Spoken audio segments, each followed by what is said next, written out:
Hey traders and investors, it's Serge Berger here. I get probably about 5 to 10 emails every single day asking me about the charts or just the general thoughts around Apple. Not surprisingly, of course, it's still a stock very much followed. It has lost a little bit of its sort of cult stock status and allure since it basically fell off a cliff here in the fall of 2012. And basically, since then, the stock has begun trading in through the lens of a multi-week view, a little bit choppier than it used to. Okay, and it's also taking a lot longer for the stock to make significant moves. In other words, it's taking longer for the stock to actually make up its mind where it needs to go, and that's just a fact.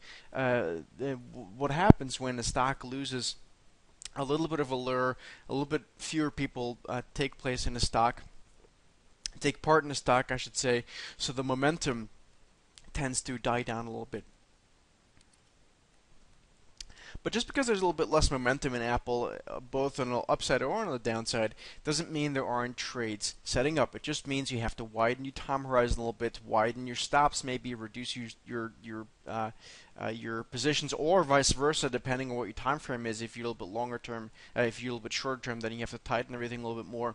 But all in all, there's still a lot of trades to be had. Right now, the current state of Apple is as such. For one, if you look at back to the highs in 2012 and measure that to the lows in April, you will note that Apple is still very much trying to overcome its 61.8% Fibonacci retracement level. So from the highs to the lows here in April 2013 up to the highs again here last December, the stock has retraced exactly 61.8%, and that is an important Fibonacci retracement level, in this case resistance area, the stock would have to overcome to look a little bit better. More near term though, the stock actually is definitely getting ready to make a more meaningful move. The question is, what direction does that move end up being in? I don't know. No one knows, but I can tell you it's going to be a move that should be tradable. The question is not only in what direction does it go, but when does it occur? That's even more important sometimes, especially if you're using options.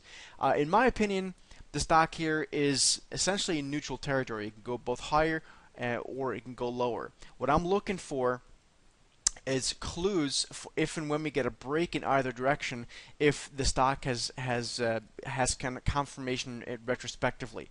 So in other words, if the stock now starts to if it were to break above say $540, which is a level I've been flagging for some time, which is around here where I drew this arrow, then if that happens in the next say few days, then I would take bullish signs or bullish confirmation from the fact that we had some bullish turnarounds here. For example, just earlier this week we had an outside day followed by support being held.